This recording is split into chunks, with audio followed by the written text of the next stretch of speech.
What is going on, guys? This is Mia. So I realized I was not making enough Raidraptor videos as of lately, and to be fair, there's no such thing as making too many Raidraptor videos. This deck is insane. I love it personally. I know you guys love it as well, which, by the way, makes you an MVP. Just saying, because if you like Raidraptor, then you and I can be really good friends. And you know what could make you an even better friend? If you could smash the like and subscribe button for me real quick. Anyways, though, what I really wanted to cover in this video was the relevance of Raider's Wing. I haven't really talked too much about it, and honestly I have underestimated this card's potential a little too much, and I've been seeing a lot of people question the utility of this card. Is it really worth it? What can you do with it? And I'm here to basically give you some good news and tell you that yes, there is a direction that you can take in the Raidraptor deck in order to do some really nice things and you know, navigate your way through interruptions. Particularly this deck's worst nightmare, which is Infinite Impermanence / Effect Veiler. It's pretty much the same thing, right? If your opponent uses it on your Raider's Knight, you will have a pretty substantial disadvantage. But the thing is, this deck doesn't really lose too hard to, you know, Ash, Drool, or Nibiru. In order to play through Ash, all you really need is just like an extra extender on top of like, I mean, to be fair, it depends on like how we see it, but there's like 2-card combos that play through Ash. Drool does nothing, Nibiru does nothing. So yeah, you really have to know how to beat Imperm now. And again, thankfully, this card is an in-engine way of dealing with it. So yeah, I wanted to show you guys 2 combos with this card as well as my updated deck profile, which I think will help you guys out a lot if you plan on playing this deck seriously competitively for this format. Anyways, with that being said, let's get into combo number 1. So I have Raider's Wing as well as any extender. My opponent can have infinite Imperms. It's not gonna be enough, Bernard. So normal summon the Raider's Wing and then get your summon for whatever else monster. Go for Raider's Knight. You are immune to Imperm here. Any Xyz monster that has this card as a material, not necessarily that was Xyz summoned with Raider's Wing, but just has it as a material, is untargetable by your opponent's card effects. So my Raider's Wing will resolve through Imperm, I mean, regardless of Imperm's existence, and then the Brave Strix will resolve. If my opponent has an Ash here, I can still kind of play, but I'm not going to be able to really beat the Imperm, unfortunately. I would need like what's his face, the Strangolanius, so that I can special summon it and then revive back a level 4 lower spell Raidraptor monster, Wing Beast, I forgot. But yeah, I don't think it's gonna work with Simorg, but with any other Raidraptor extender, it should work. Again, there's 2-card combos that play through Ash, so Ash is not really your main issue. But anyways, you search for the Rank of Magic and then skip Force into the Arsenal Falcon. Again, you are safe from Imperm. Detach very specifically the Brave Strix and then summon the Mimicry. Very relevant, and then link off into the Y-Strix, Chain Link 1, Y-Strix, Chain Link 2, the Arsenal. This is 100% going to eat the Imperm, otherwise you're going to be getting a lot of value. And then summon the Force Strix, and the Force Strix effect going to be eating Imperm because that's going to lead to your follow-up for next turn. Or we never know, maybe you're going to keep comboing off, your opponent doesn't know that. And then Mimicry is going to be searching the Rank of Magic, and you just pass here. Your opponent could, again, have more Imperms, it doesn't matter, because our next action is just going to be, we flip 1 Rank of Magic, we summon the Rising Rebellion on the opponent's turn, which leads to a full nuke, as well as burning for a little bit of damage and 8 towers. And just like that, we were able to kind of push through a lot of interruptions, again, with only 2 cards, and we still have 3 cards in our hand, so that's pretty freaking awesome. So again, very simple combo. Let's get into combo number 2. Alrighty, so this combo is very interesting because there's a fork. Eventually, there's going to be a way like your opponent can play differently. I mean, if your opponent takes that first path, it's going to be way too simple to play through it. So I'm going to show like the weird situation where your opponent decides to be a little creative. But yeah, no, you're obviously going to be summoning 2 monsters first and then link off into Y-Strix. You're not going to be going into Raider's Knight because if you do and you get Impermed, you lose the game on the spot. If you go for Y-Strix effect here and Fuzzy, and your opponent doesn't Imperm you because he's holding it for Raider's Knight, you can punish him for that decision really hard, because now instead of summoning the Mimicry with the Y-Strix, you're summoning the Raider's Wing. Please take note that when you're doing this combo, you're summoning Arsenal Falcon ridiculously late, and you are playing into Nibiru, so that's really dangerous. You should only pull this combo off against decks that will have basically a 0% chance of Nibiruing you, such as Kashtira, for example. They cannot nib you because if they do, then they control a monster and they can't out their own monsters, and they're just outplaying themselves at this point.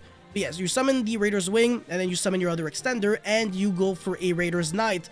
So your opponent was obviously trying to hold the Imperm all the way for this part because he was not expecting the Raider's Wing, and now he's getting hard punished for it because if he Impermed the Y-Strix way too early, then with any one extender, we push through it by just going Raider's Wing naturally. We obviously don't have to Raider's Knight without having to care about Raider's Wing whatsoever because our opponent wasted an Imperm way too early. Anyway, so now the Raider's Knight is obviously going to be going for I want to say almost the full combo. So the Brave Strix and then the Wise Strix will trigger to get a rank of magic, but that's going to be eating the Imperm because at this point there's nothing that's impermeable, right? We have our Raider's Wing underneath, so we special summon the Noir and then search the Heal Eagle and then special summon that. That is going to be relevant in the combo.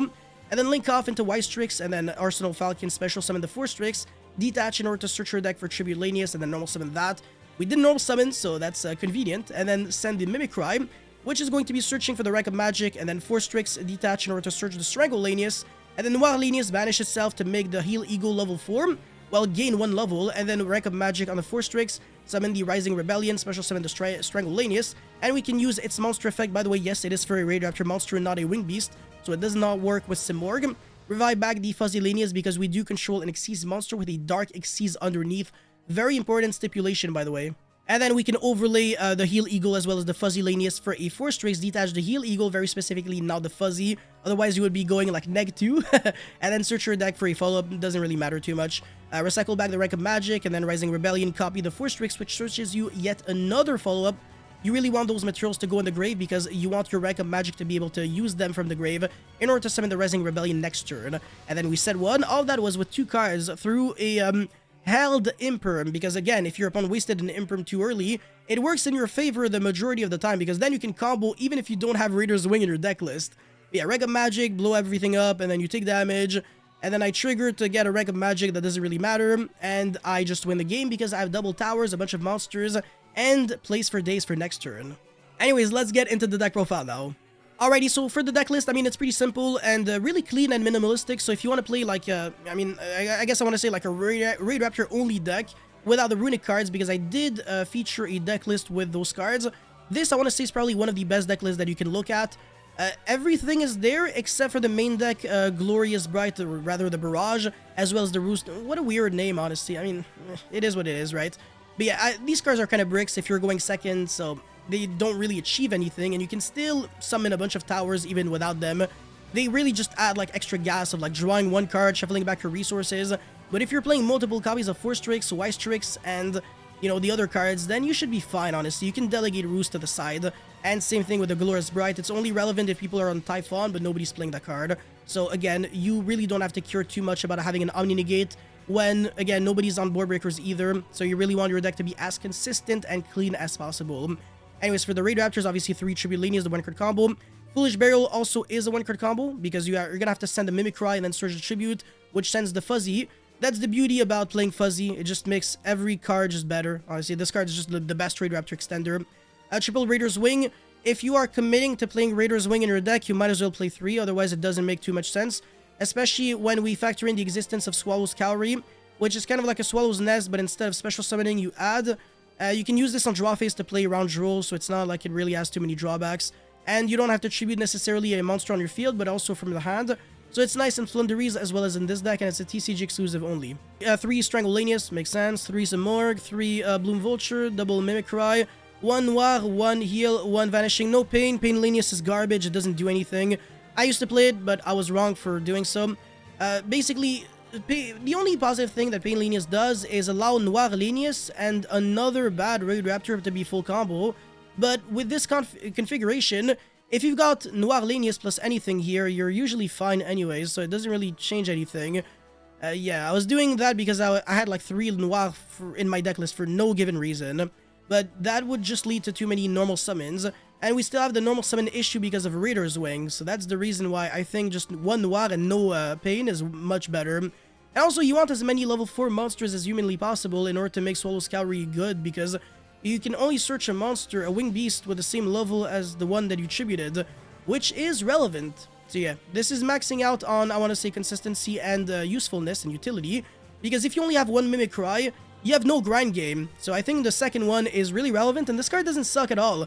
It's pretty good to have in your hand, and the fact that you can make all of your Raidraptor monsters level gain increase by 1 makes it so that you can hard make the Brave Strix and still combo off even if your Raider's Knight is interrupted. So if you've got a handful of Raidraptors, Mimicry is usually not too bad whatsoever. For the hand traps, I'm on 3 Valor, 3 Ash, 3 Imperm, 3 Nibiru. Nibiru does conflict with Bloom Vulture, unfortunately. You can only use the effect of Bloom if you only control Winged Beast monsters. Nibiru, unfortunately, not a Winged Beast yet. It's currently a rock. Hopefully it goes under some slight modifications. That would be nice. But yeah, 12 hand traps in a 40 card deck list. The odds of drawing one are in the 80%, if I recall correctly. So it's not too bad. I think this is like the best way of giving yourself somewhat of an edge against the fire decks if you lose the dice roll.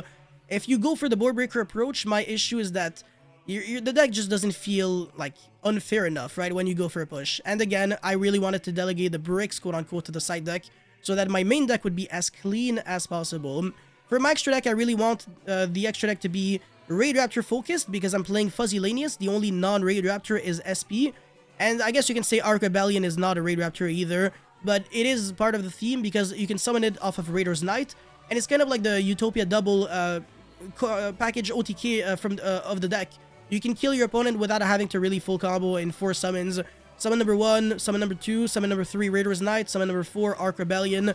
Effect, everything is negated, you gain 10 billion attack for game. GG, extend handshake, nice deck. Raidraptor is much better. But yeah, for the extra deck, double Rising Rebellion, 1 Ultimate Falcon, 1 Satellite Cannon Falcon. I keep repeating myself, the reason why this card is here is in case you are getting drolled, I believe. You can summon this card and then use the effect on the opponent's turn and then trigger the Wise Trick so that you can set the rank of magic on the opponent's turn. The fact that you can blow up back row is 100% irrelevant. Nobody cares about that whatsoever. Arsenal Falcon, obviously. Brave Strix, Arc Rebellion, I just explained that 2 seconds ago. In case you have Alzheimer, you can rewind. Double Raider's Wing, 3 Force Strix, Raider's Knight, Jesus, I keep... Bro, it's literally the same thing, okay? Give me a break. 3 Force Strix, double Wise Strix, 1 SP, that's it. For the side deck, 3 Bell, 3 Jewel. I still, again, wanted to commit to a hand trap approach. But you could also have, like, Evenly instead of Cosmic here. I don't know, I just wanted, like, the spot removal for, like, that 1 card. If you're playing against a Runic deck, you're really just scared of 1 card. You're not really scared of, like, anything else if you have hand traps anyways. So you hand trap their combo, and then you Cosmic the Fountain. That's just one example out of many. And for Labyrinth, then, I don't even think Evenly is a good card against them at all. They can keep 1 card and then Floodgate you, and then you lose. But Cosmic, you can also make them miss the Lady effect. So I think just this card is overall really nice. Same thing with Ghost Bell, obviously. And Jewel is just like generic, so it's not insane, but you're already playing a bunch of hand traps, so post game 1 when you're going second, you might as well have even more. Cross out just so that you can have the flexibility of negating more hand traps. Sometimes your hand can play through one, but not the other, and you're like, okay, well, what am I choosing to play around? So if I get double hand trap, then at least I can cross out the weird one and play around the one I really want to respect. Nibiru, I want to say usually as a cross-out target, you don't even need it because Nibiru doesn't do much against this deck. But cross-out being able to cover both Valor and Imperm, that's nice.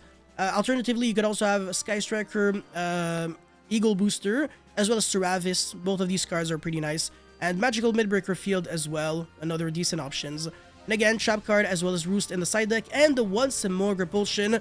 It's pretty much that searchable Giant Trunade / Duster Lightning Storm off of Simorgh, which is a 3 of for a very good reason. Post game 1 against Post game 1 against trap decks, you're gonna need that search. I'm still feeling sick, man. This is horrible. But hopefully, if you smash the like and subscribe button, I will feel much better. I'll start making more Raidraptor videos, so you already know what to do. Anyways, guys, thank you so much for watching. I'll see you guys very, very soon. Peace.